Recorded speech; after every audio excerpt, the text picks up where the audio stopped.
Attention dear students, kindly maintain silence and proper discipline throughout the event. This event is going to be live streamed, so kindly adhere to the instructions.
The event shall begin shortly.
Good morning, ladies and gentlemen.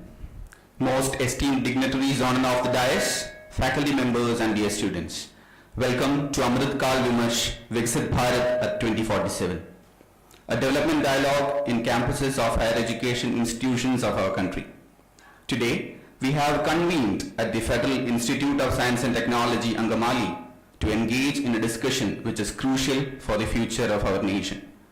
Amrit Kaal Vimarsh signifies a journey towards enlightenment, a quest for knowledge, and a vision for a developed India by the year 2047.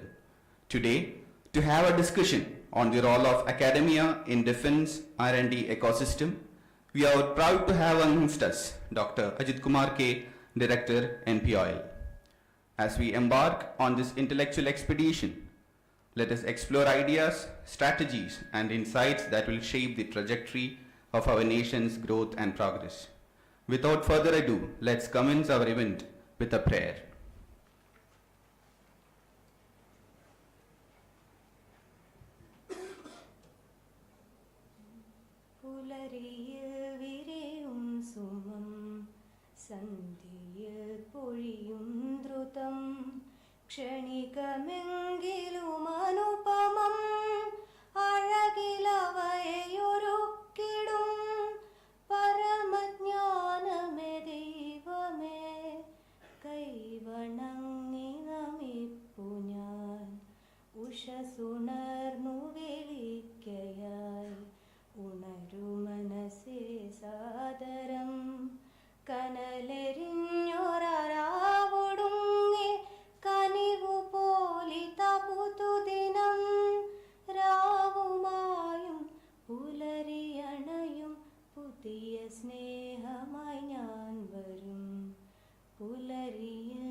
To begin the proceedings with, may I now invite Dr. Jacob Thomas V, Principal, Federal Institute of Science and Technology, to deliver the welcome address. Over to you, sir.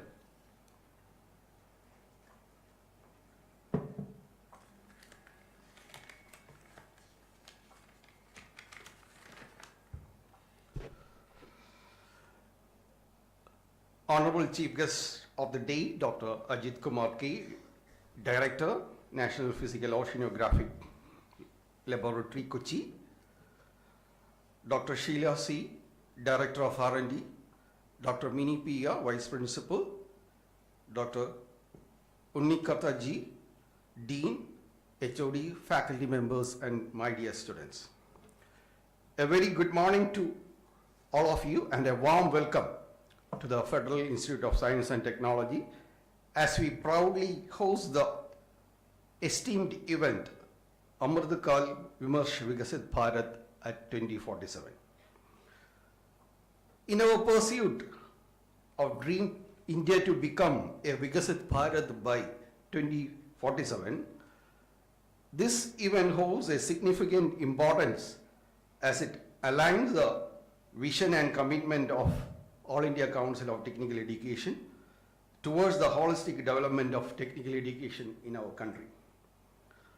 Under the guidance and as desired by the Prime Minister's Office, the Ministry of Education, Government of India has initiated a series of seminars in selected campuses across the country. These seminars aim to provide a platform for the renowned experts who have made remarkable contribution to our nation's development to share their insights and experience with our faculty and the students. It is indeed an honor for us to chosen as one of the selected campuses across the nation to be a part of this significant event. Today, we are privileged to have with us Dr. Ajit Kumar K, whose exemplary leadership as the director of NPOL Kochi, which has significantly contributed to the advancement of science and technology in our country. I am very proud to say that Dr. Ajit was my batchmate during my PG studies at IIT Madras, and he is heading a prestigious DRDO lab in POL, which is dedicated to the development of technology related to underwater acoustics, sonar systems, oceanographic research, and underwater weapons. NPOL plays a crucial role in enhancing maritime security and defense capabilities of India through its cutting-edge technology. Dr. Ajit's expertise and experience make him a beacon of inspiration for all of us, and we are eagerly anticipate the valuable insights he will share with us today on the topic role of academia in defense R&D ecosystem.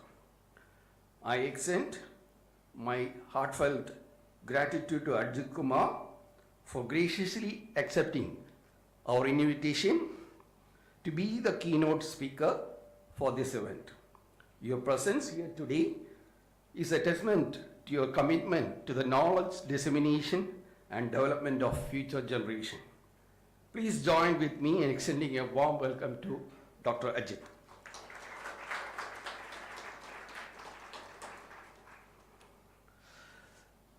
I would like to extend a hearty welcome to our chairman in his absence, who was supposed to preside over this function, but due to his some personal insurgencies, he is not able to attend this. I welcome sir to this function. Also, I would like to welcome Dr. Mini Pia, the Vice Principal of FISAT, to this function. I would like to extend a hearty welcome Dr. C. Sheila, Director of R&D Cell, for this meeting. It may be noted that it is her enthusiasm in conducting this program at our college has made possible all these things. I would like to welcome all the HOD faculty members and staff members to this particular meeting. As we embark on this journey of exploration, enlightenment, envisaging the future of our beloved nation, I urge all the students and faculty members present here today to actively engage in the discussion and absorb the knowledge shared by our esteemed speaker, and to be inspired to continue towards building a brighter and more prosperous India by 2047. Once again, a warm welcome to each one of you. Let us make the most of this opportunity to learn, to grow, and to collectively envision a better India by 2047. Thank you.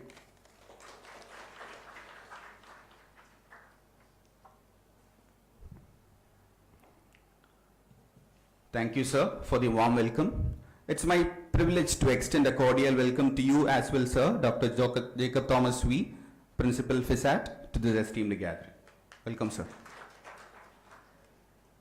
Moving forward, we have the keynote address.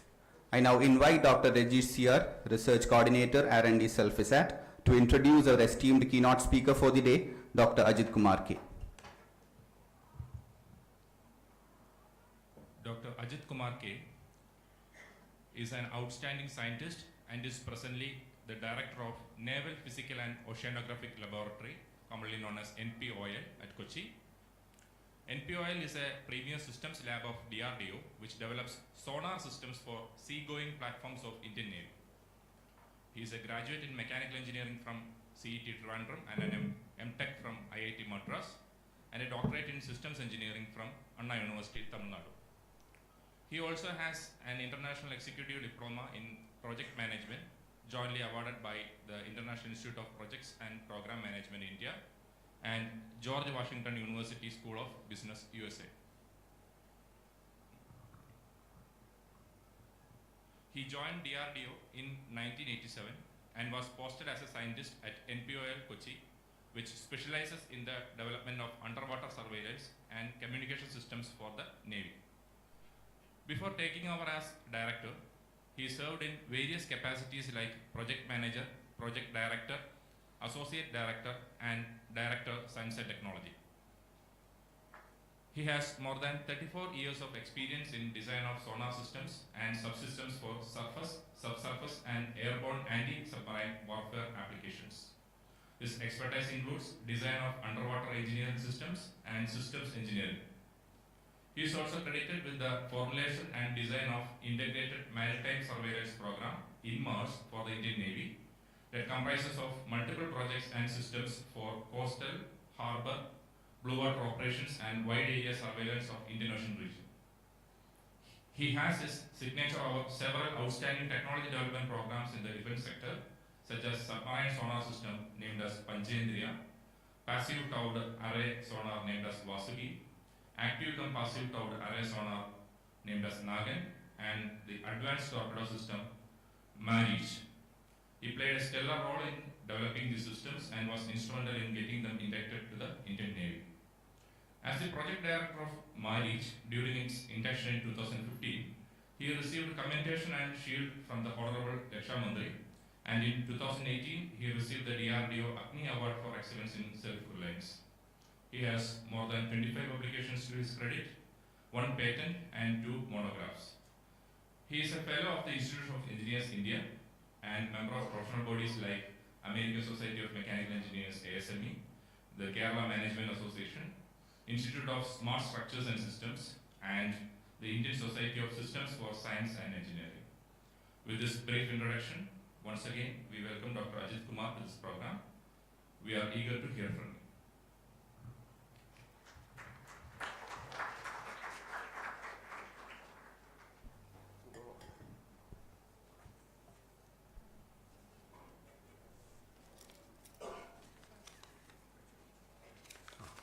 Virtues.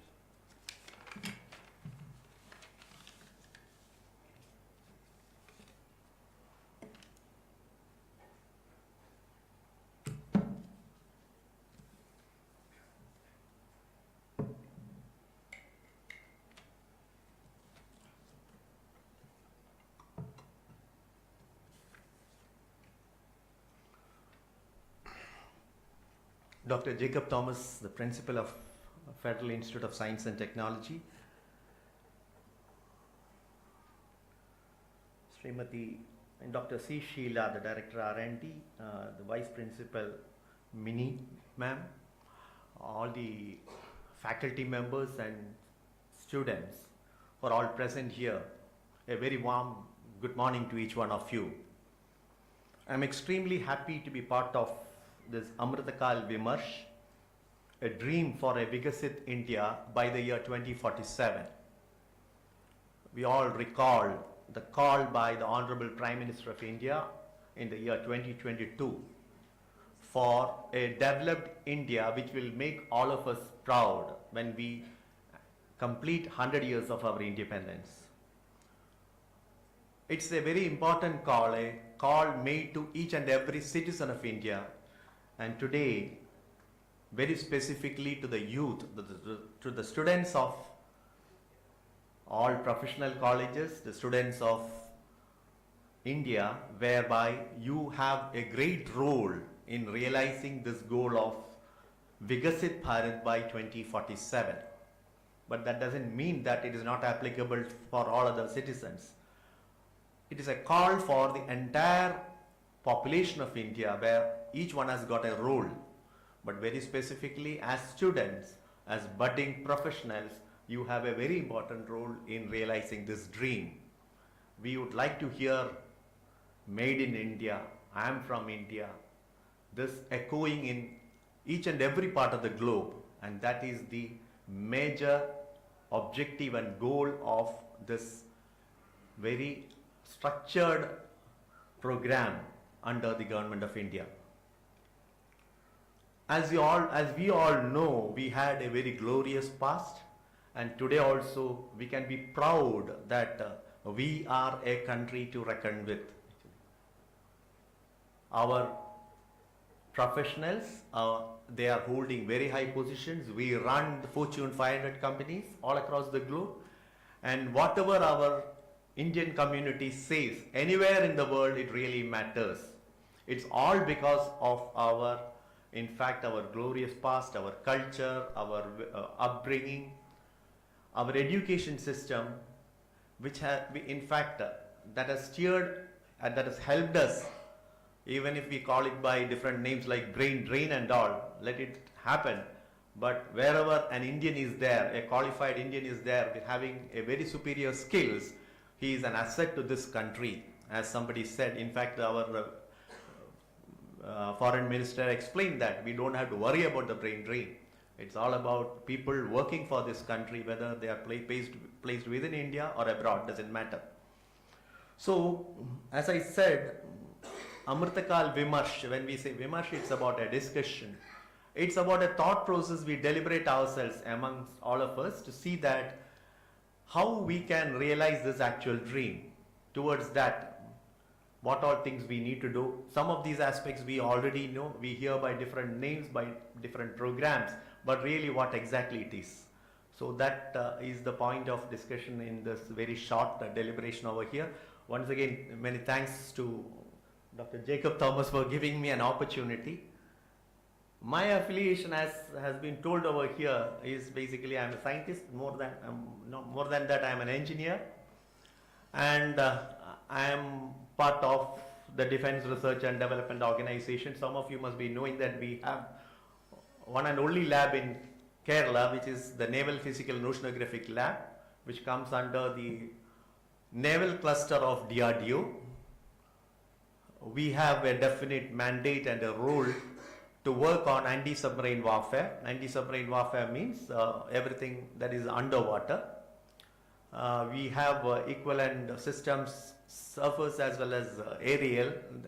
Our equivalence is with radar systems, whereas we work on sonars. The only difference here is the radars are applicable for more with electromagnetic wave spectrum, whereas in the case of sonars, we talk about very specifically about sound energy. Again, it's part of the EW medium, but it is the primary energy on which all the systems are made in the country, in our systems. So I'd like to say that we can be proud because we have a very good monopoly in development, R&D, development, production and induction of these systems in this country. To give you an example, all our surface ships of Indian Navy use the sonars developed by NPOL. We have done the R&D and now it is produced by multiple industries all over the country. Similarly, for the submarines as well as airborne applications, a whole lot of products have been designed indigenously and is in use. So we can be proud about that particular thing, and the import content in this area is very minimal actually. So here I am not going to talk about sonars. Sonars is sound navigation ranging, and these are equipments meant for navigation as well as for strategic means, strategic applications. So in this particular Amrit Kaal Vimarsh, I need a connect between you and the speaker, the audience, whom are present on the dais as well as off the dais. We are all together in this exercise to realize the Viksit Bharat by 2047. So to do that, we need to understand actually what are all there in store for us from a setup, from the governmental means, from the industry, from the academia, how we should take it forward actually. There are certain policy guidelines and programs which have been initiated by the Government of India, but we need to clearly understand how we can make use of it to realize all these dreams. And in that process, each one of us should be a winner actually. The options are many, the field is open, but it is you who decide how it can be brought up actually. So let me start actually like that. In this, it is nothing to do with only students, it has all the young and the old, they have to participate in this actually. So we all know that we have been, the country is currently going through a phase There were disruptions. We heard we had a 2-year lull period of COVID, and we had in fact, I would say that at some point of time it was a nightmare, and the country has actually passed that actually, and then slowly we started again building up. So these disruptions will always be there, but we can always also be proud that with all these disruptions, we as a country have continued to maintain the GDP, what the progress in GDP, and the long-term goals of realizing the basic infrastructure has never been affected actually. So we went through that period, we continue to maintain that, and it is not that we have in fact accelerated thereafter or we have slowed down actually. It is like a balancing a cycle actually. If you are too slow in speed when you are riding a bicycle, in fact it will be unstable. Similarly, if you go beyond a certain speed, that also will be unstable. So there is no point saying that okay, now I should accelerate. No, it's a steady thing. There is an optimum progress which needs to be maintained within the country in all the departments, be it in infrastructure, be it in education, be it in industry growth, manufacturing, all those things. The steady growth have to be maintained, and we can be proud that we are maintaining that growth in comparison to other developed nations. When we find that there is a possibility of economic slowdown in the developed, including the United States, we can be proud that okay, we can control that within our country. So how all these things are done? So as you all know, in all different time, on a time scale, if you see, we pass through different revolutions. Actually, industrial revolution is there. Then we talked about knowledge revolution, then internet, actually IT and internet revolutions are there. So currently, what is that actually? How do we define a leader? If we have to realize a dream by say 2047, what is important actually? So as we see that the latest currency of the future is not knowledge, as somebody is predicting, it is time. So if we focus as time as the currency for this, it simply tells us that you need to reach your targets, whatever your dreams, as early as possible. And the agency or the organization or the people who actually complete their task well ahead of time, they become the leaders, and all others are followers actually. So time is a very important factor actually. So then apart from that, we also should know that this country is a developing nation actually. We cannot call it as a developed country fully. We still have the poor people in this country, people below the poverty level and all, and there is a clear responsibility for each one of us to uplift the poorest among the poor actually. The poorest among the poor, we need to support them. It is not that we have a very high rate of GDP, our economics are growing, but that doesn't mean that there are people who badly require our support, so that we cannot shy away from that actually. So that supporting the poorest among the poor is a duty. But above that, what we need to do is, just by giving them freebies or some things, that will not help. What is required is to have education among all the citizens. We should have, all the students should have get fair education. We should create an ecosystem, thereby anybody can come up, succeed actually. They can do some business. There should be provisions for getting some funding for that business. That otherwise we say that we need to build an ecosystem so that everybody benefits out of that. So that's again a responsibility of the government or the authorities, be it the central government or the state government. It is a requirement actually. So the citizen has to grow, in fact, both socially as well as economically. So all these things are there. So what we have seen actually in the last, maybe this all started by during 1990s, when we had first talked about liberalization of the economy. We during the I would say, we always say that Dr. Manmohan Singh at that point of time, the Prime Minister, in fact the liberalization started during that time. We suddenly saw the growth of IT companies. In fact, the lot of IT companies coming, the internet and the capability of our educated manpower can be used for those things. So we saw that happening in that. Then slowly we start building on these things, and there were a number of policy decisions which the government, in fact, the governments have taken. To start with this, they attacked the problem of insolvency in all the banking institutions. Then they had a series of schemes whereby bank loans are available to each and every sector for the women, in fact for the small lenders, small vendors in the out. So people can take loans without much problems, that getting a loan became easy. So there is a provision for getting money. So I would say that these actually facilitate people, but the problem is that each and every one of us should be aware of it, and then we should approach that, and then we try to get it. The second one was there was lots of licensing. The ease of doing business was very cumbersome in this country actually.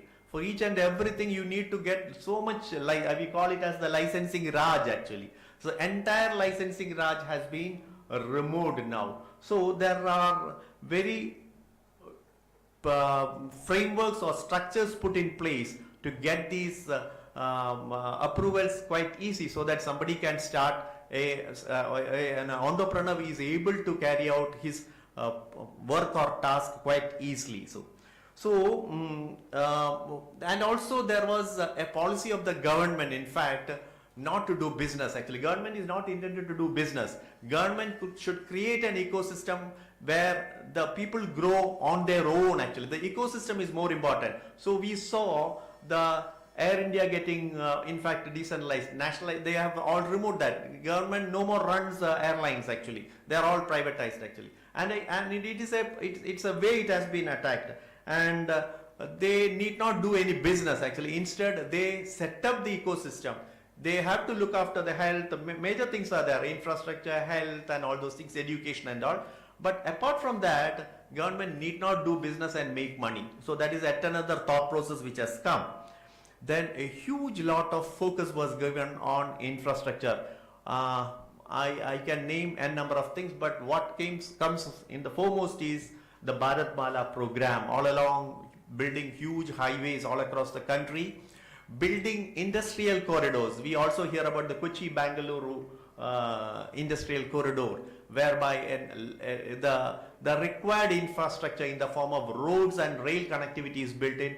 Nowadays we hear about in different public-private partnership. Under that we hear about major ports being developed, including our own port which is coming up near to Trivandrum, which is the Vizhinjam port, like that. So there is a lot of thought process and focus developed for infrastructure development. We heard about the huge bridge over the Chenab River. These are all big things. And quite recently I heard from in one of the podcasts when somebody said that you can see more number of construction cranes over the city of Mumbai than what is there above Shanghai in China. So that's the level of infrastructure, housing, big things coming up within the country. So infrastructure definitely will help us in realizing this dream actually. Then there are certain policies or certain programs which have been initiated. There are many there which aims in different departments for health, for the welfare of women and all. But as engineers, as budding engineers, we should know about one or two of among them, which is very important. The first one is the Digital India policy. You all know about it. It is an ongoing program. Under the Digital India program, what is that actually? It is basically giving transparency in all the activities, be it an economic activity, being transfer of money, being an identity or anything. You are lending something, you are taking a loan, you are getting a score out of it. You know about the CRISIL as well as the CIBIL score, whatever it is coming up, CIBIL score.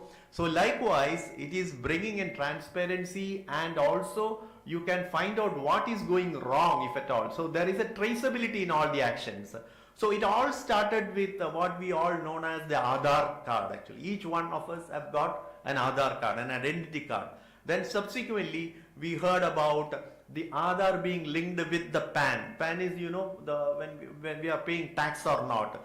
The third part of it we saw, in fact, as we progress, we saw that from 2017, I think we have introduced what is known as the GST tax regime actually. So till that time, what we were having independent VAT actually, value added tax for every state. You know what is the effect of that? If somebody has to do business, if the VAT rates in one particular state is less, he would prefer to do that because the cost of that particular product is less in that state actually. So the market became limited actually. If I sell the product in Maharashtra, I have to pay more, and if I sell it in Karnataka, if it is less, then naturally the business goes to Maharashtra, to Karnataka in fact. So this has been changed by the introduction of GST. So your market has opened up right across the whole country. So it is good for development actually. So that is another thing which has happened. Then we saw what was the next thing. We heard our RuPay card and coming into thing, which is one of the most flourishing, I would say, the debit thing. Other than Visa and MasterCard, now RuPay is in place actually. And the latest what we hear is this RuPay is more acceptable abroad actually. It is more than, and we have more transactions happening in RuPay as compared to Visa. Visa is a giant actually, a global giant, but we have crossed that actually. So that is the way it is going on. So there are lots of things which are happening. Now the latest what I'm hearing, subsequently we heard about UPI, you know, the Unified Payment Interface. The payments became very easy, you can use that, and in fact the whole procedure has been much simplified that. But beneath all these things, knowingly or unknowingly, each and every transaction is monitored and there is traceability. That's the beauty of it actually. So there is nothing like hidden or anything. So everything is known actually. Now we are closing that UPI also. Now the latest is OCEN. You know that? How many of you know OCEN? OCEN. That has come. Quite lately it has come. It is nothing but Open Credit Enabling Network. You know, that's the beauty of it. The banks become redundant. That is going to happen now. What is that OCEN actually? There you will have a set of people. I have got money, another XY has got money, Y has got money, Z has got. These are called the lending parties who hold money with them. Then there are applications, multiple applications, just like your APIs in your mobile phone, different applications in your mobile phone. You have got a series of applications. These applications interact with the lending agencies. There may be many numbers, many lending agencies. And you as a customer, you are in need of money. I want to take a loan. So there is a beautiful framework in place which connects these lending agencies with through the applications to the customer actually. So, and all these things, it happens in a jiffy actually. So that's the next thing what is going to happen. So what we have to see in this is, it started off first with proper identification, with proper control, with government regulatory bodies. Then we have lots of applications using our internet and cloud technologies, and thereby the ease of doing business has become more and more easier. Not only doing business, the life has become quite easier. I am sure that we will all appreciate the fact that today if I want to have a food of my own interest, it is simply possible with the press of a button actually. So this is all due to the digital India policies, what we have, the kind of infrastructure by way of adding more and more bandwidth, speed and all. We hear 3G, 4G, 5G like that, all these things happening within the country. We can all be proud that we are getting these technologies and we are at par, or if not better than many of the developed countries in this world actually. We are currently at the 5th position as the fastest growing economy, but with a very clear target of crossing Germany and Japan and then becoming the 3rd actually. So that is actually going to happen. So all these things, all these activities are aimed towards that. But what is more important is we need to have more understanding. We need to have, our common man should know about it and then starting using it actually. With respect to education, which is in fact all of us, we are passing in fact, the colleges, in all institutes of higher education, including the IITs or any engineering college or be it any S&T colleges, they are all looking forward is towards that. Also, we have seen many changes happening.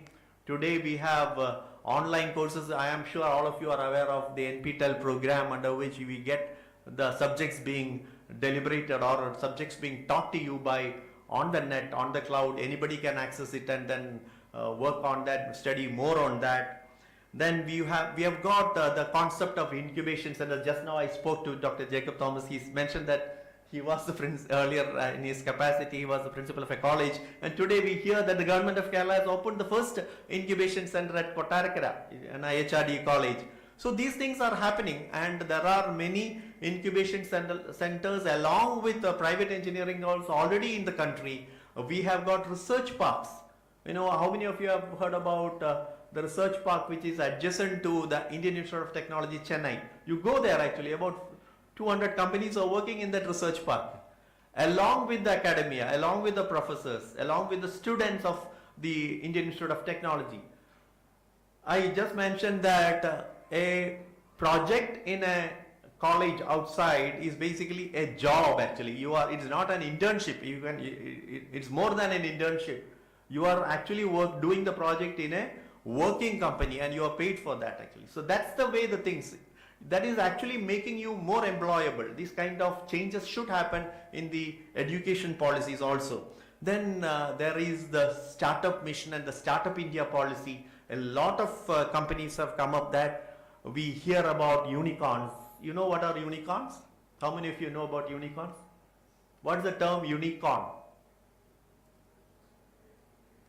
What does it mean actually? It was coined in the year 2013. A unicorn is nothing but a startup company which is started by students like you actually when they are active. So, and when it has got a valuation more than $1 billion US dollars, then it is called a unicorn. And you know in India how many unicorns are there? I've just mentioned the value, $1 billion US dollars. If you are able to get an evaluation for your company crossing $1 billion US dollars, mind it, it is by students. How many are there in this country? More than 107. Is it not possible? Can't you think about it? It's all within you actually, I'm just saying actually. Nobody stops it. Anyway, I'll come to that actually. What is our role actually? So there are unicorns and we are the fastest growing actually compared to United States also. We have already crossed many countries. We have crossed even China now. So maybe by 2047 we will be the top actually. We will definitely cross United States also. Then we have to think about employment and entrepreneurship. Employment is something which we have to do as professionals, as engineering students. You have to make yourself employable. Your degree alone will not fetch you a job. No, those days are over. So what the government said that we should have, along with your academic degree, you should have first interest. Some interest you should have actually. You cannot be blind to anything. Something, and I am sure everyone has got some talent or some thing which they should pursue. It need not be even your discipline, I am saying. The second part of it is you need to develop a skill, and skill actually pays for you. In elsewhere where there is nothing called white collar job and all, I am quoting from my example in Australia where my son is working. In fact, there every skill has got, in fact everybody who is, be it on the engineering side or he may be a plumber or an electrician or anything, everybody the job is valued and get equal pay. There is a job called helping to cross the road like that. So there is nothing like that particular job is a white collar job, other is a blue collar job or anything. But if you have got a very clear good skills in any of these areas, definitely you are more employable. The second thing is, as students, why should you think that I should be employed? You can even think about that. You yourself can be the employer where you will employ others. So that is called entrepreneurship. I'll come to that actually. So what I am saying is there were a number of policies, including the Digital India policy. the Skill India policy and all by the government of India, and many other programs which are all aimed to the citizens and more importantly to the students of this country to realize the dream of Viksit Bharat by the year 2047. Some of us by 2047 may not be there to see this, but definitely you people will be there actually. You have the thing, because, and also we can be proud that the demographic dividend what this country is having, because we are an young country as far as a large number of population are youngsters in fact, and that is the advantage of this country, and that has to be channelized properly for the next 20, I would say now we are 24, and the next 23 years we will reach by 2047. That is the ardent call by the government as well as the citizens of this country to the youngsters, to the students of this country to realize this dream. And by realizing this dream, each one of you will become a winner actually. Okay, now I talked about the policies of the government, the policies, there are many more actually, but what is important only I have put forward over here. Now when it comes to defense ecosystem, a little bit from that end I will say that we have multiple programs even within DRDO. I am just talking about what is there within Defense R&D organization. We have a program called CARS actually, C-A-R-S, CARS. CARS is nothing but sourcing the help of academia in doing projects actually. So we give projects out to mostly to national institutes. There is I am not denying the fact, because they are sanctioning a little bit, it is easy actually, and many of these people are continuously doing CARS projects. Once you also start doing it, you also will get it actually. But there are many private engineering colleges, even from Kochi also they are doing it actually. So it is possible. So what is CARS actually? The laboratory or each of the defense R&D labs have got lots of number of problems. Currently we are running projects. I will give you a figure about it. We are running about 24 live projects to the tune of 2,500 crores. These projects are nothing but big systems. So when we have to design a new system, the technology has been broken down. It has to be broken down into small things actually. So you will find there are certain areas where the technology readiness level is much small or lower actually. So on those areas where the technology level is less, I will give you an example. We talk about implementation of AI, ML and deep learning techniques on all our systems. These are areas where academia is required to support us. We cannot, because we are not from that regime actually, and suddenly you cannot imbibe these things. So technology support as well as S&T support is required for academia.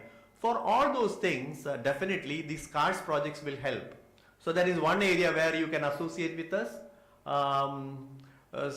Within the director's power at different levels, the financial sanction levels also changes, but it is a possibility. It's a huge possibility. Apart from that, we have got naval research boards. These are centralized boards situated at Delhi, where you have to present your proposal. The departments various, whether mechanical department or electronics or computer science department, you can work out some proposals and then submit it to the Naval Research Board, and along with industry you can get project sanctioned. There I would say the limit, anything, I have heard about NRB projects crossing even 50, 75 crores and all. It's a huge money, I am saying, for an engineering college. Then we have got the TDF, Technology Development Funds. Again, it's an initiative by the Government of India. So there also, along with the industry, again you are submitting proposals, and that also can be done. Now, all these things will get stitched together in some system or other for the Ministry of Defense, but you will be working on some small part of it actually. You don't have to see the full system, but who are the stakeholders, what is required, that you have to do actually. That only you have to do. So it's called a project, and for a project to get sanctioned, you need to prepare what is known as a business plan. A business plan will include both science, technology, how it is going to be implemented, how I am going to validate it, how I am going to test it, and then offer you this solution. So all these things comes as a part of a business plan. Then there are a whole lot of programs directly from the tri-services, the Indian Navy, the Air Force and the Army. This comes under the IDEX program, IDEX Challenge. How many of you have heard about the IDEX Challenge? our Kalamesheri, there is that, what is that, startup village. There have been, I do not know, has anybody attended that? There were IDEX challenge programs where students were asked to submit their projects. In fact, I attended in one of their challenges and had the opportunity to review their projects. Many engineering colleges are participating. The IDEX challenge, if it gets accepted, you get the project sanctioned directly by the government of India. So these things are happening actually. All is that along with your studies, you also have to find out, you need to explore what are the possibilities, because the time you spend over here, the 4 years, I think it's 4 years. No, 4 years you spend, because I had a 5-year. In fact, when we were studying, it was 5 years. So 4 years, it's a good amount of time you are spending in the institute. This time will not, you will not get this time actually further once you are out of the college actually. So you need to explore how much you can benefit out of not only the education and the support from the faculty, but more importantly as a professional, how you can get the support from all other external agencies. That also you need to do. So in that process, you will make yourself employable. The employers come and handpick some among you. So you have to equip yourself towards that. And the second one is you can even think about entrepreneurship. So what is entrepreneurship? When somebody asks you to do something, you are simply a doer. You are not thinking about it. Here, teacher has given you an assignment. You complete the assignment. I have submitted the assignment. You are simply a doer. The last in the scale actually. The lowermost in the scale. If you little bit think about or try to comprehend that task, the problem given to you, if you little bit think about that, then you become little above a doer, and that is called a researcher. What is research? Research is nothing but a search will have a definite boundary, because when you search, when you are doing your doctoral program, we have a subject called research methodology actually. What is that actually? We do literature surveys, what is existing in the current world, what is the latest level of technology and all those things. So that is called search. Search has a boundary. If you cross the boundary, it is called research. So from a doer, a little bit you graduate. Why this task is given to me, or what is this task? If you question that task, you become a researcher. The next thing is what? You further grow up. What is that? The next level, it is called an innovator. What is that, an innovator? Okay, there is a method in S&T that to do this problem, I should follow this. There may be empirical, you have heard about empirical laws, solutions, formula and all. But why don't I try a different thing which is not there? Then it is called innovation. We hear about innovations happening, no? So that is what? From a doer to a researcher, then to an innovator. And the ultimate is, once you have an innovative solution, if you put money into it, if you think about business into that innovation, you become an entrepreneur. Understood? So this is the way you have to progress actually. And this entrepreneurship happens in all the startups. You hear about your fellow students, your friends coming up with ideas. It has to have a business plan also. Entrepreneurship is not about just doing things, but it thinks about the total ecosystem. How I am going to realize it, the cradle to grave concept. I need to know how it will be born and how it will die. This entire thing need to be looked into. So some among you will have to think about it. They will build that interest, and definitely they will be more successful than the others. So this is the thing what we need to, in fact, practice here during your stay here within the engineering college itself. Don't think that after my studies I will think about it. You have lost your time. I already mentioned that the currency of the future is time. Who does it first is a winner. All others are followers actually. So time management for doing all these things, saying is very easy. Even I can also lecture any number of times. It's saying is easy. So there is something called time management actually when you are studying also. So I'll give you a magical, I'll just give an thing. How do we do that actually? There is a number called 86,400. What is this number? Okay, just think about, don't worry about what is that number. There is this concept of time bank actually. You know that. So this bank is just like any other bank, but there is a difference actually. This bank puts 86,400 amount of money in your bank in the morning, and late evening by midnight it withdraws whatever is available in your account. Okay, if there is 2,000 rupees left, the bank withdraws it, and again the next day morning it again early morning itself it will deposit 86,400. This is a typical kind of bank. It is called the time bank actually. So what you will do if it is money 86,400 rupees is deposited in each one of your account every day morning, and by end you know that it is going to be taken back by the bank. What you will do? This is the question. You will try to withdraw as much? No. But you will leave it zero balance? No. You will withdraw it. Are you doing that every day? This is the question what I am asking. Are you doing that every day? This 86,400 is the time available to you. 24 multiplied by 60 into 60. That's all. So everybody has got a time management. You also find that people are all different, but some are successful, isn't it? You hear about big business people, and I am not going to name it now. Many are there. Many people are successful, but there are a whole lot of people who are not successful. So you need to understand that the people who are successful definitely has got a beautiful time management with them. And it has to happen all through your life. I am just saying, when you are a student, it is more important because you have to build your careers actually. Don't have to depend upon anyone. So if you properly use your time, then definitely it is possible. And how you can do that? First of all, don't you say that I will, whatever assignment comes, you say that I will do it tomorrow. No, it is called procrastination. It is definitely it will. If you do like that, you will never win. I am telling you, it is not possible. Something which is important has to be done today means you should do it. Same day you should finish. So there is yet another concept called the box principle. What is a box? A box is a finite thing. In a box, you know the volume which can be filled in actually. So in a box, there is the story is like this. It is called the hard rocks actually. There are big rocks and small rocks and sand with you.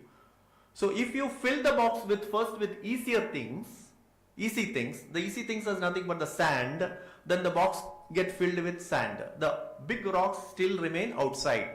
So if you have to fill a box properly, ideally with the best possible way, you should first fill the big rocks, then put sand at the end actually. Okay. In your terms, you have got an assignment, a problem to be completed, and you also have a plan to go visit, maybe, I am just saying, Lulu Mall. Which one you will do first? Which one naturally, no? Any student would prefer, okay, first I will go Maja Kare Lulu Mall, then evening I will come and do the assignment or problem. Is that true? Okay. So what is happening actually?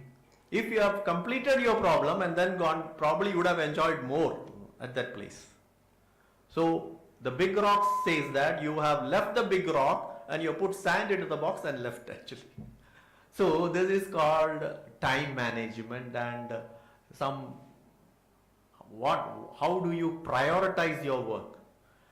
I am not saying that the entire group or this is something to be practiced by everyone, but at least individually, if you think about it, you put some time to each one of you. If you think about what are these things, definitely you will become a winner among the group. I am telling you, definitely you will become a winner, 100%. It is not that we have all practiced like that. This is the wisdom of somebody said, I have completed 34 years. Yes. We cannot go back in time. We can only look forward.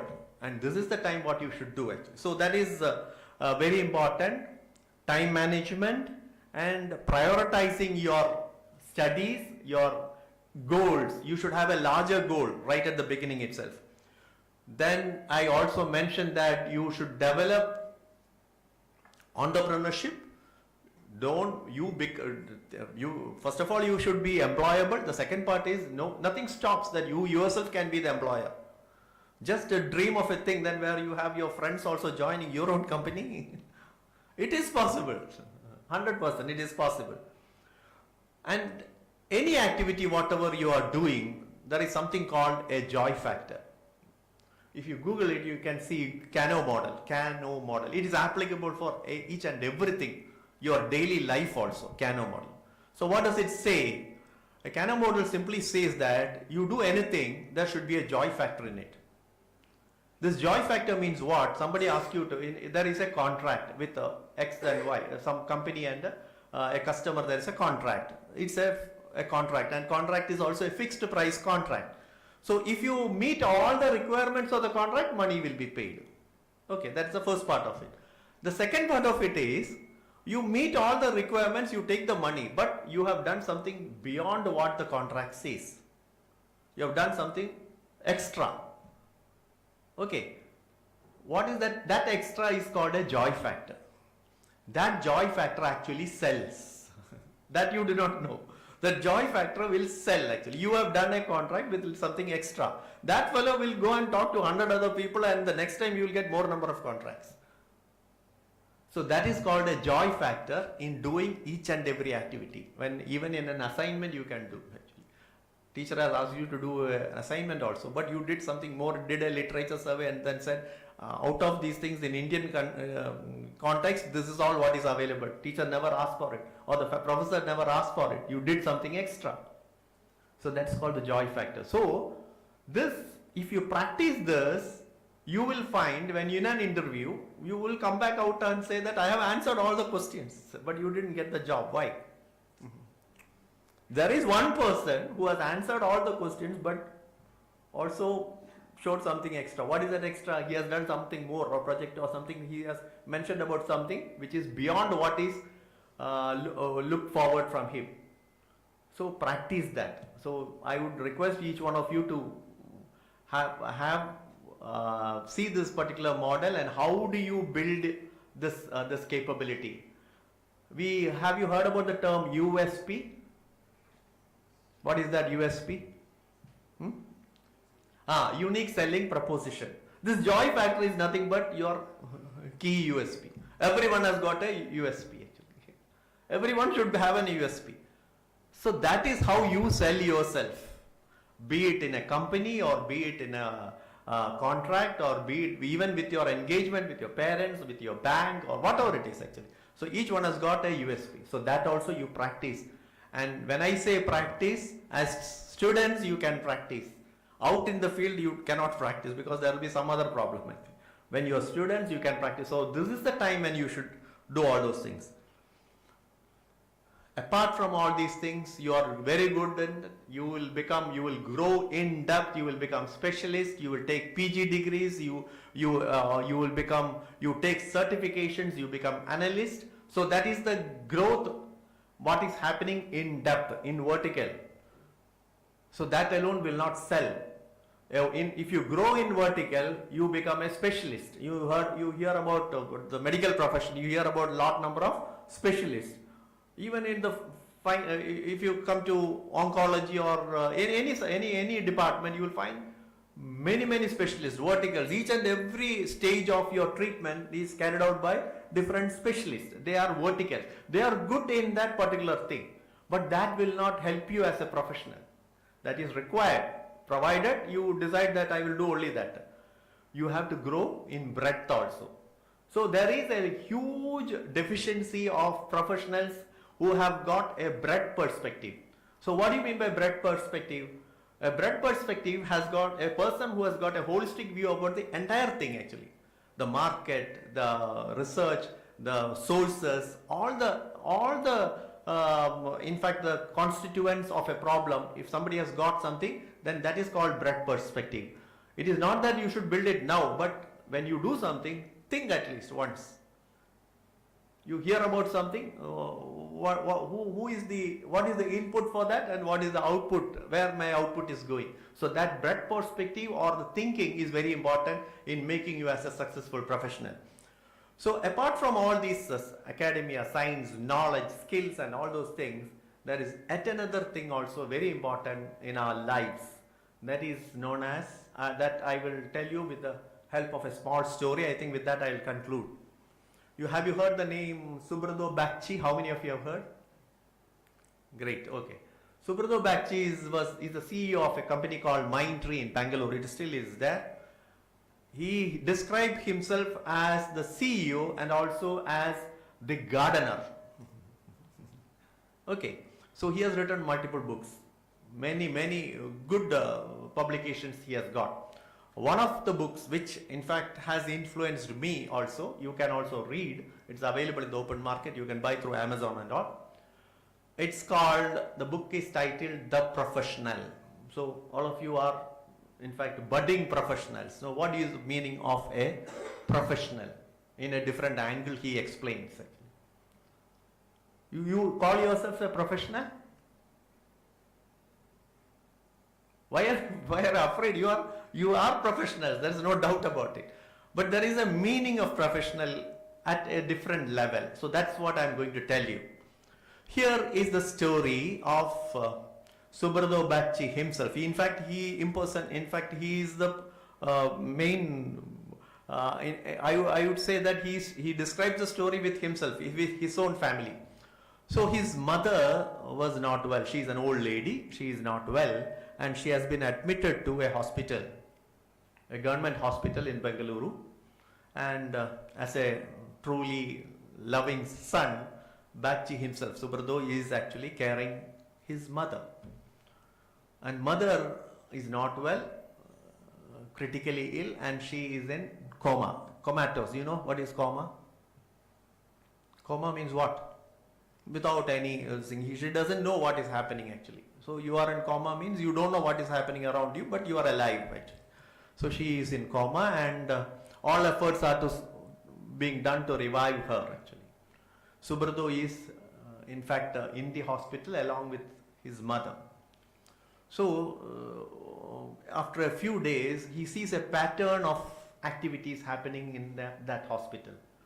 He is watching every day. Even the first day probably you may not be aware of all those things, but if you spend about say 1 week or something in a government hospital, not in a private hospital, I would say each one of you should have, you should see a government hospital, because all sorts of the entire different sections of people come over there, and life is totally different in a government hospital other than a big hospital like Amrita or Aster Medicity, like that. If you go there, it's slightly different actually.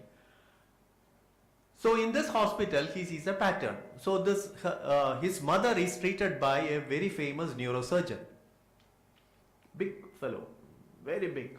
Every minute is counted. Every minute is money. He is consultant to many private hospitals. He is also a major doctor in this government hospital also. So, being a very learned professional, he has got always a coterie around him, or means a set of students all around him, because anything whatever he spells out, he speaks, is knowledge. So all these students always rush or surround him always, and he moves with these students. And also he is always on the phone, mobile phone. Most of the time he has to attend to calls from different hospitals, from different things and all. So you just imagine a very busy person, a very busy professional, a very successful professional with value for money, time, everything. So that same doctor is looking after Subrado's mother. So every day he comes in, and you can make out how he comes. He comes with this entire thing. So before this doctor comes, the rooms are all wiped clean and all those things. The corridors are all kept fine, and the doctor comes along with this big band of people around him. You can know that. So Subrado is watching that, and this doctor comes in, and when he comes also, sometimes he will be speaking on the phone. He will come there, and the mother is like this coma stage, with not knowing what is happening around actually. This is going on for at least more than a month. Then he finds that the doctor is like this, seeing this thing, and when he is looking also, he is speaking on the phone, and he is cracking jokes. All other students are all laughing. Somebody is writing and all those things. Then he will say something. Somebody writes again on this chart and leave it there. And all of them, like it is like a whirlwind coming and a whirlwind going out of the room actually. Lot of noise, then suddenly silence. Okay. So this is happening. Every day, other than the doctor, a nurse also comes, a middle-aged lady also comes in actually. She is a nurse actually, and she is a government servant. And when she comes, first she greets Subrado. How are you, sir? You are all fine, sir. Have you taken food and all those things? And naturally, when the nurse comes in to attend to the patient, the typical thing in a hospital is that you walk out actually. So Subrado also walks out of the room and stands in front of the door, just outside the room. But what he is hearing is something different actually. He is seeing something happening inside the room. What is that? The nurse is continuously speaking to the person in coma, to the mother. How are you, Amma? You look so beautiful today. She is the same when she joined the hospital, and there is no difference for her. You are looking so nice. You are smiling. I am trying to sponge you. I will not make you painful. Don't worry about it. This pin I am going to remove. Continuously speaking, and she does everything, and goodbye, I will come in between anything, no problem, I am here, like that.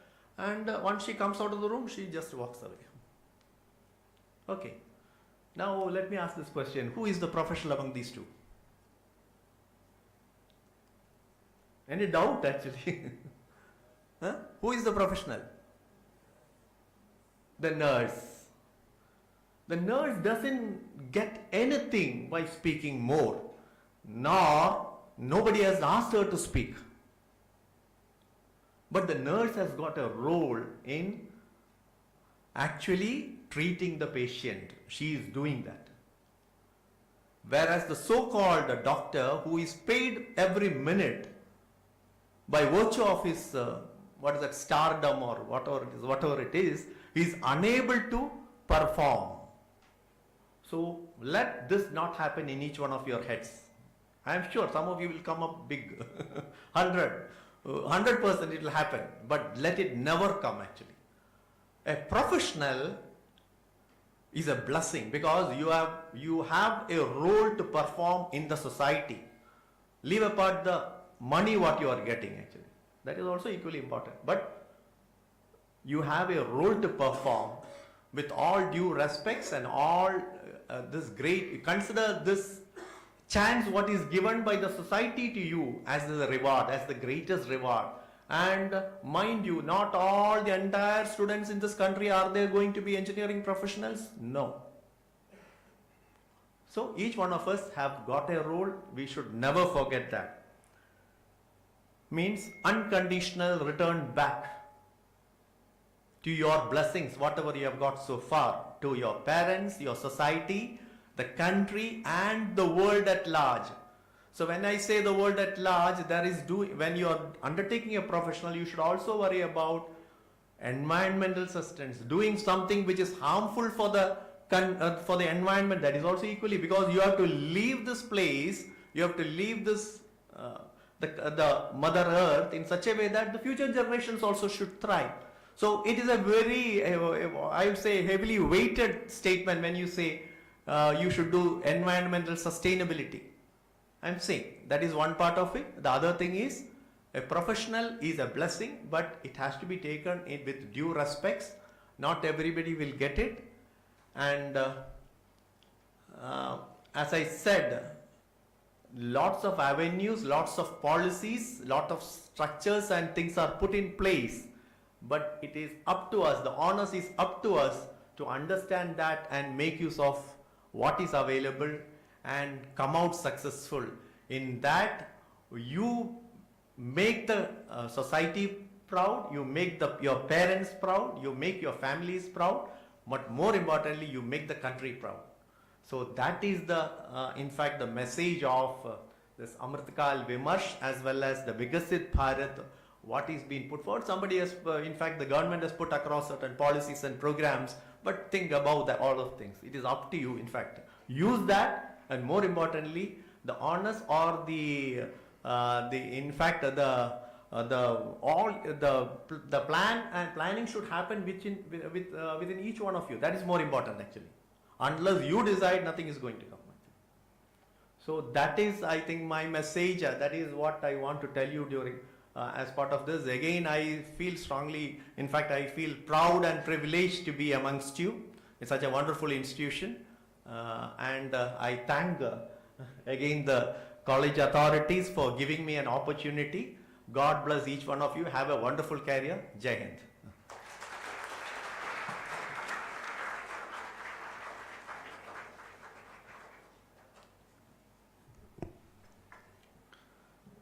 Thank you so much, Ajit Kumar sir, for your enlightening keynote address.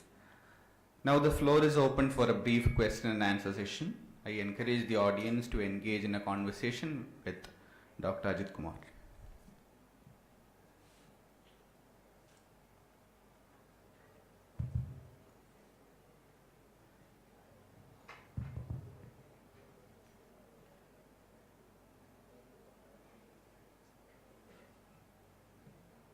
If you have any questions or queries, you are free to ask. Mic will be provided.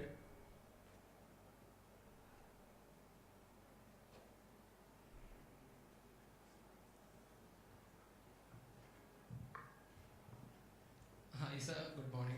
My name is Anirudh PV. I'm from CSB second year. So my question is, are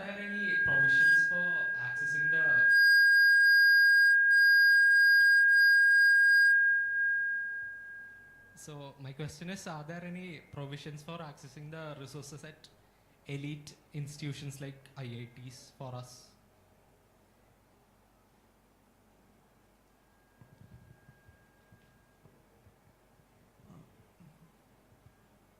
Hello?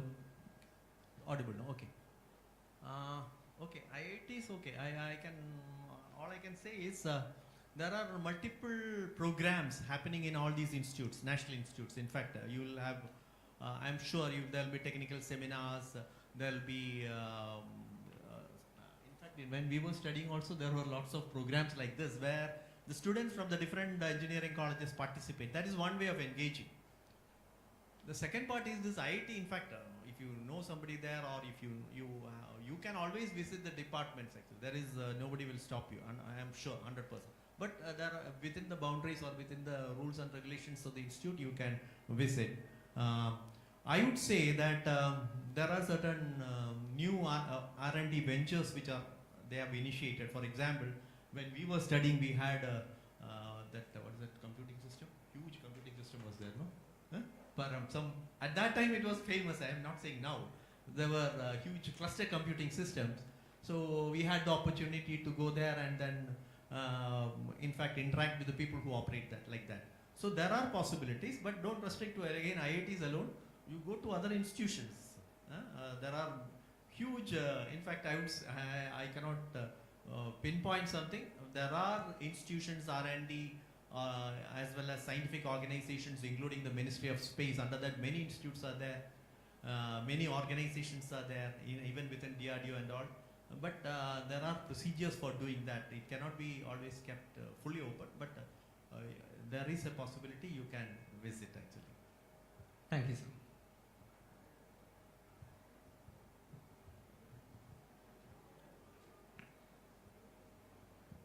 Good morning, sir. I'm Alia from S2 Mechanical Engineering.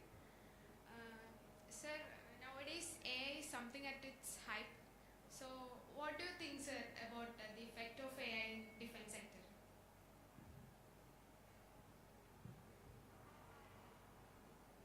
That's a very open question, but anyway, I would be a little bit specific in some of the things what we are doing actually.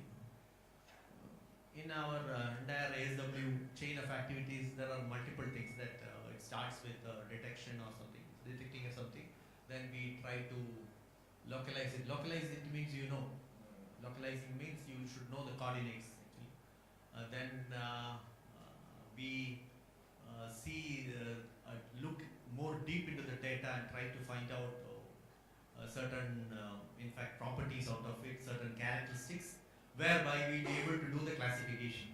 What is it actually? Whether many things. Anyway, I cannot go into the detail, but classifications and another thing.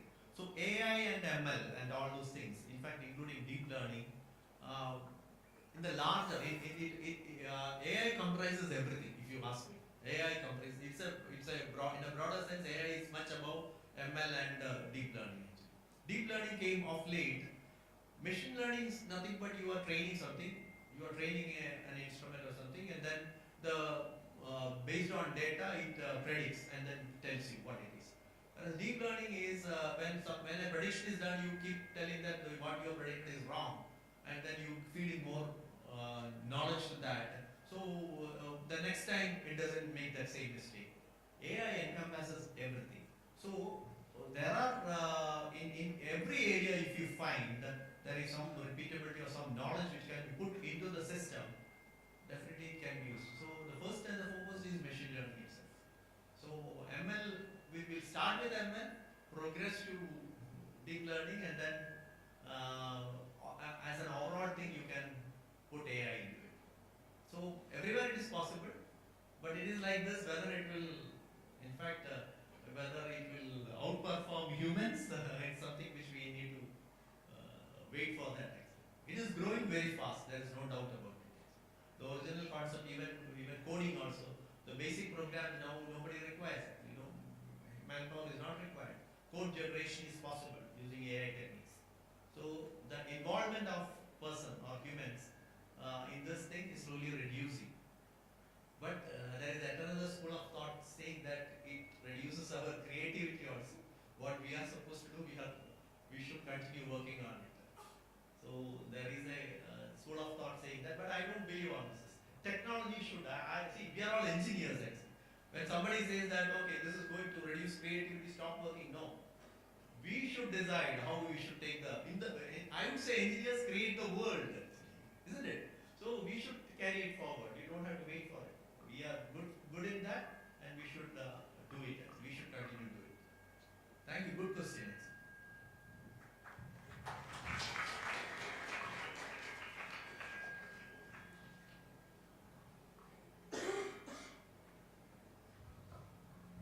Myself, Lakshmi. I'm from S2 CST. So my question is, our country provides many opportunities inside our country itself, but people are interested in going out and exploring opportunities there. Why will this is happening?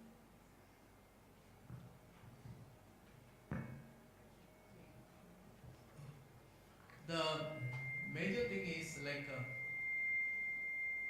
we are we are all behind actually comfort zones. We always, when something new comes in, definitely which is much easier or much comfortable for us, we adapt to that. This is case with in our everyday lives also we practice like that, isn't it? So that anyway we cannot stop. The question is why people go outside is there are in fact when we say that in our own country, if you say, I mentioned about certain things, there was we are slowly growing. Now we are trying to understand the utilities of all these policies and all, including the UID, the Aadhaar card, the way of doing business, the use of doing business, how we can engage with these policies and framework and all those things. Slowly it is coming up actually. Okay. Which means to say that if somebody wants to do something, if there is a well-proven system, then naturally we will adapt to that. That is easy actually. So in some of the countries, I can say that this has happened earlier. In fact, it is already in place. And once you find that it is quite easy to carry out what you want to do, what you wish, and it happens without anybody's influence or anything, corruption is less, nothing, like all these things actually matters. So if you find that you can have a better living and you know what is to be done, you don't have to ask anyone and all those things, if then naturally once you get used to that kind of circumstances, you like it, you continue to be there. So if you ask me whether it will change in this country, yes, it will change. You may have to wait a little bit more. It has to change. Otherwise we cannot call us Viksit Bharat or something like that. It will change. It will change, but it takes some time. Any more questions?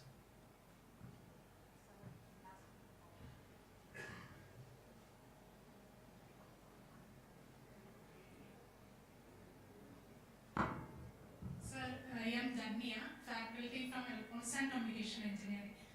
Sir, I would like to know if there is any research or project that faculty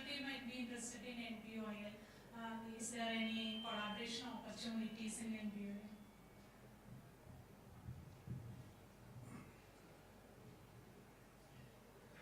See, faculty alone will not be able to do anything there. Actually, you have to come as a team. The faculty along with the students and the research problem. Whatever I said, actually, when something comes, a proposal comes from a college or an academic institutions, naturally it involves the faculty as well as the students. I think it is possible. It is possible, but you have to little bit come interact with us and then find out what all things exist and all. There are multiple fora under which you can get this information, but nobody will come to you. You have to take the lead and then come forward. Thank you.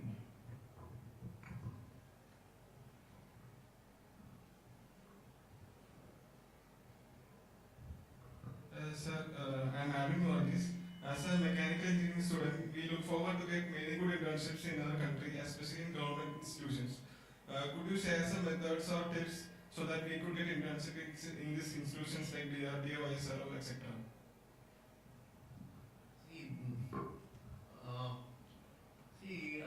Of late, anyway, due to defense institutions or like DRDO and all, they have some difficulty in fact engaging students and all. In fact, there are no graduate projects in NPOL or DRDO for that matter. We used to take students under PG students for their projects work and all, and that too after a lot of competition is there to get in there, and they used to come. But of late, as part of again Amrit Kaal, Vimarsh and Viksit Bharat, there is something called, which is put up by the Department of Science and Technology. Have you heard about the CSR, Corporate Social Responsibility? Likewise, that is for the industries which make business, which make money.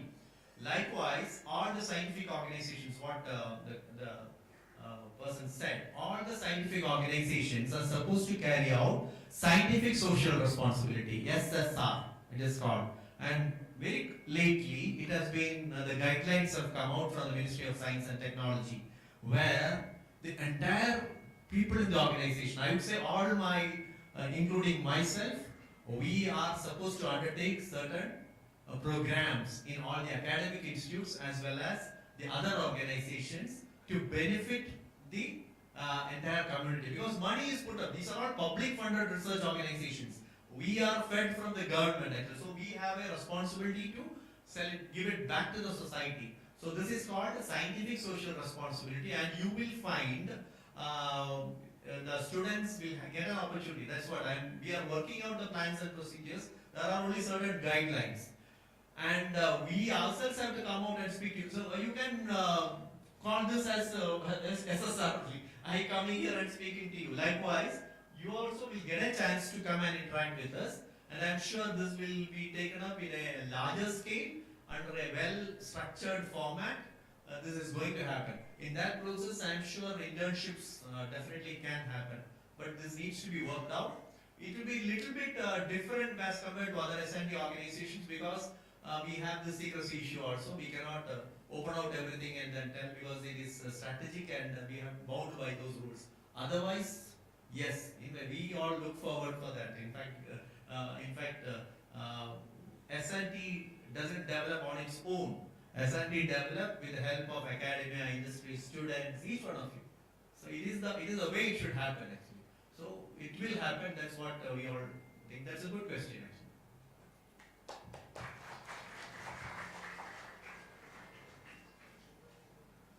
Any further queries?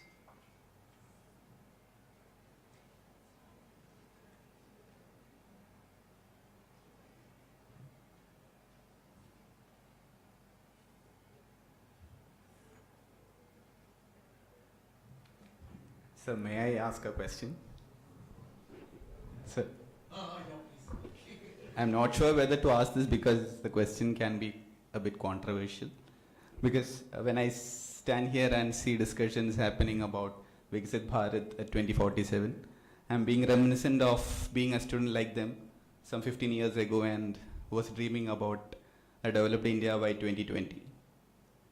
So how optimistic can be this current generation? And we are in 2024 now and talking about another developed India by 2047. So how optimistic can be this generation about actually becoming a developed country by like 23 years ahead? That depends on how we in fact, the dream, as Kalam sir said, no, dream high. So the dream is quite high actually. So 23 years from now, can we really dream of such a fully developed country? Yes, we can always dream towards for that. But how you implement it, I also said that it is up to each one of us. People or the government or the authorities will propose policies and things. But let me tell you actually, we are every 5 years we see there is a change happening in the way we live actually. In fact, at least our generation, I think we have passed through that. When we all joined engineering college and all, there were no internet and no computers and all. In fact, there were only 5 engineering colleges, and we get the support from. In fact, when I was studying in CT Trivandrum, my source of any information was the British Council Library as well as the St. University Library. These are the 2 places where we used to visit to open up journals and see and read or anything, any information. If you want to do an assignment also, we students used to go there actually. Now, from that age onwards, even the education way I'm saying, now what you see actually, anything, before I ask the question, if I ask you something, somebody will immediately Google it and then get the answer, isn't it? Have we grown in that? Yes. We have grown. We have grown in many aspects of our life, I should say. So, when we say Viksit Bharat, it encompasses everything. We are growing. So, but dream very high actually. So Viksit Bharat is a concept which includes much about whatever we are having now. And in the beginning I said, we should be proud when somebody says, oh okay, I'll just quote one more example. Once when I was traveling to Bangalore, we go to the production agencies and all. In one of the places I saw so many Chinese and Koreans and all those things waiting for the bus. Heart of the city, in one of the bus stops, along with our people, I saw so many people with bags, small things and all those things. All are foreigners actually. Then I asked one of my, who are those people? These are the people who are working in one of the companies in Bangalore. Somebody said, no, why we are going abroad? Can we dream of all these people coming to India and working? It is possible. So, made in India, make in India, we are from India. People should value that, and that is the goal, what we are reaching it. Whether we will achieve it, definitely we will achieve it, but not maybe, you may say that it is not 100%, but we are reaching 80% or whatever has been tried. There are certain goals put in place, work towards that, we will reach, or at least we will reach close to that actually. It is possible. Be positive actually, there is no room for skepticism or anything. Always be positive. Thank you. Thank you so much, sir. Now let's take a moment to honor our esteemed guest, Dr. Ajit Kumar K, for gracing us with his presence and sharing his expertise. I invite our beloved principal, Dr. Jacob Thomas V, to present a token of our appreciation to Dr. Ajit Kumar.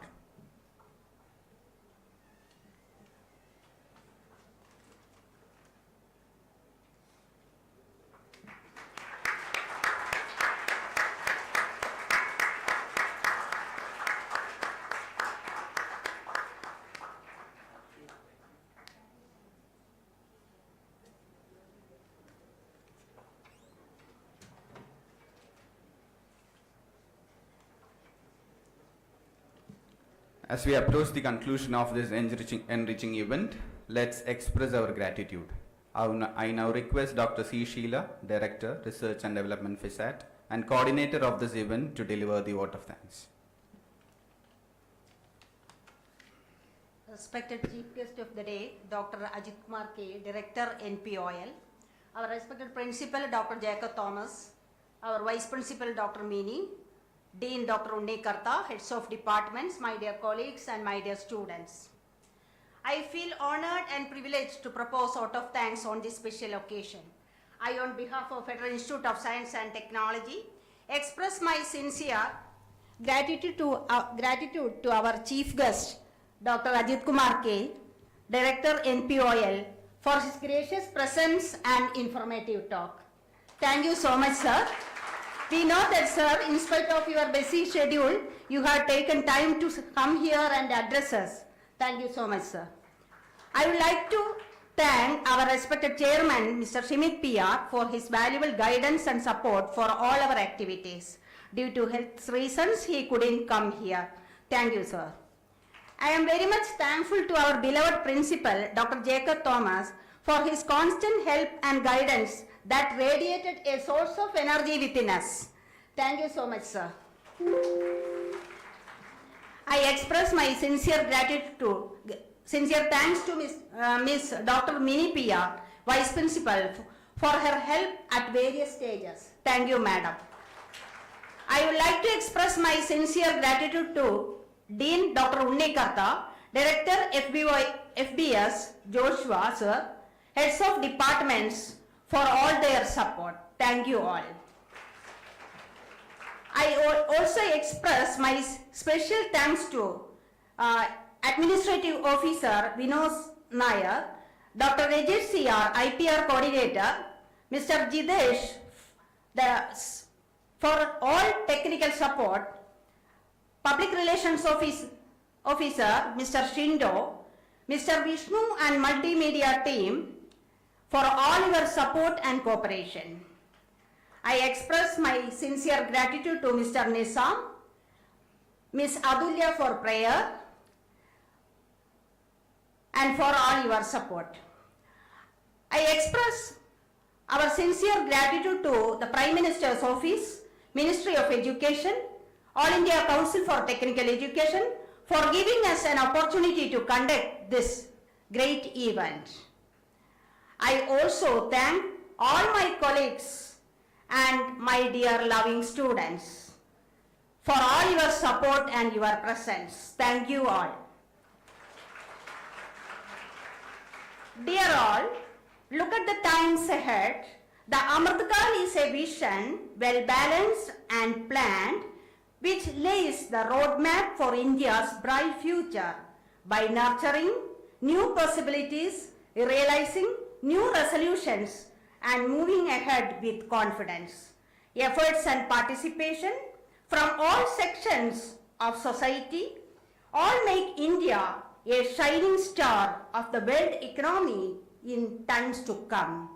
Thank you once again. Thank you all. Jai Hind.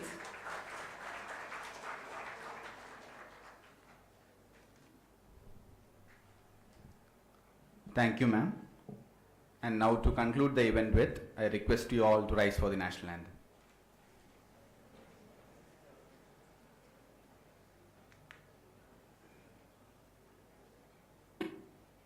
जनगण मन अधिनायक जय हे भारत भाग्य विधाता पंजाब सिंध गुजरात मराठा द्राविड़ उत्कल बंगा विंध्य हिमाचल यमुना गंगा उच्चल जलधि तरंगा तव शुभ नामे जागे तव शुभ आशीष मांगे गाहे तव जय गाथा जन गण मंगल दायक जय हे भारत भाग्य विधाता जय हे जय हे जय हे जय जय जय जय हे